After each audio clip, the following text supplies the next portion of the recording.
But today, he was supposed to appear at the Garter ceremony. In fact, his name was on the order of service, so he was definitely coming and was going to wear all the robes. This is, by the way, an order for chivalry. I mean, the irony is not lost on us. But at the last minute, we're told, Prince Charles and Prince William directly intervened with, we assume, the Queen, to say he cannot come. Well, that's the household put him on there. Right. And then he saw it. See, back in the day, what people used to do that Andrew's accused of, they vanished. Yes. They went and worked in soup kitchens, or they helped the homeless. And he's vanished for about 2 months. Heard of anybody. Well, that's my point, Esther, because I know your view about the monarchy generally, but my point is, if you, again, want to hasten the end of the monarchy, then you would allow someone like him, someone like Andrew, to make a comeback within 2 months of paying a woman millions and millions of dollars, right? Yeah. So I just think he can't do this, and he can't be allowed to do this. I mean, the man has no judgment. He is so arrogant and has no sense of,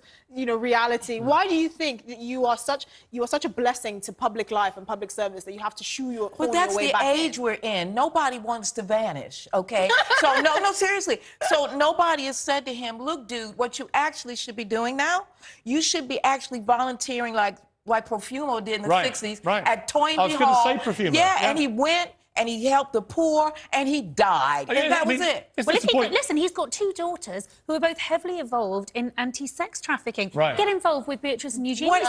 Well, actually, whatever. Well, one of the things that he apparently does want, he wants them to both be allowed to be working royals. I feel incredibly sorry for his daughters. Yeah. I know them. I know one very well. She's a delightful young lady. Always thought they behaved impeccably themselves. Through no fault of their own, suddenly they're out of the main royal list. They're off the balconies, and they're getting tainted by association. But Andrew demanded, when Beatrice was born, that she be a princess. She was not automatically meant to be a princess. He demanded it from his mom, who adores him, and his next child to be a princess. So he's always wanted that, because that reflects on him. But if he was a really modest, he should actually just vanish. There's I believe in second chances for people, right? Not like well, not for everything. I do believe in second chances for people, and it has to be said that legally he's never admitted any crime. He's done an out-of-court settlement in a civil action. So we need to remind people of that. But then we go against... But I don't think you can come back several months after doing this. It's going to be years. We go against what we just said. If he becomes, whether he likes it or not, he's born into a role model situation. And what he needs to show people now is how you be a public servant without being in the public eye. He's got to earn his right. I don't think so.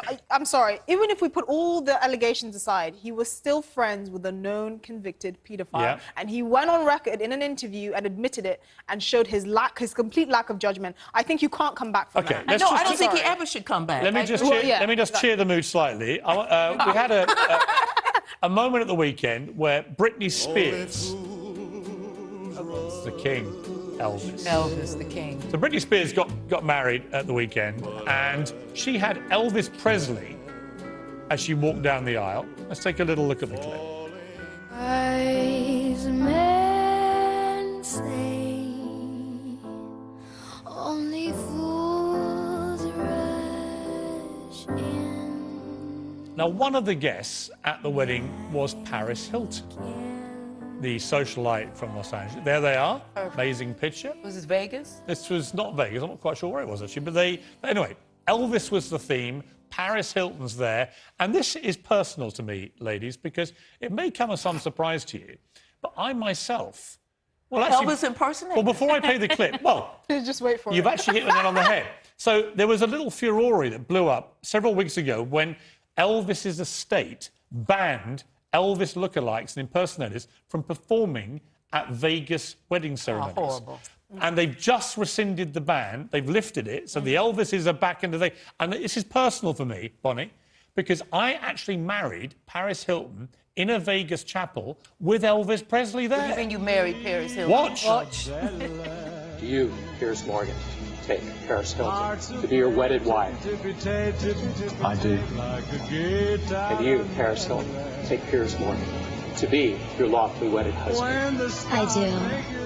Paris, what happens in Vegas stays in Vegas, but I'm keeping the ring.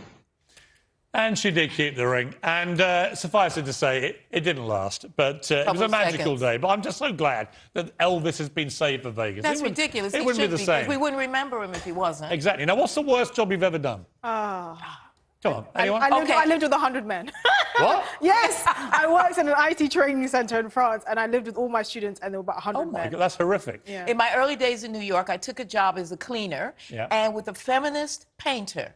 And so I went to clean her house. I was very excited because I thought her paintings were going to be there. Actually, she wanted me to wash her underwear. Oh. And this was a feminist painter. I left. I can imagine. I worked for Selena Blow. It was before I got into Fleet Street. I was just trying to make some money. And I was tasked with stitching buttons onto these very expensive designer. Anyone that has seen me with needle and thread knows that's the last thing you should give me. So I got had to sacked spend one within a hot, day. steaming summer in the 70s bagging mushroom compost in a field in East Sussex with my brother, who became an army colonel and did many war zones and said that the mushroom compost bagging was the worst thing he ever had to endure. But the reason I'm asking you is that about 3 weeks ago, I said that the worst job in the world was when I heard that Madonna was auditioning for a new Toy Boy. And I thought that would be the worst job in the world. But it's been quickly overtaken because we now have a new winner, which may never be beaten, actually. President Vladimir Putin's bodyguard apparently has to scoop his excrement from the toilet during trips abroad and store it in a special briefcase.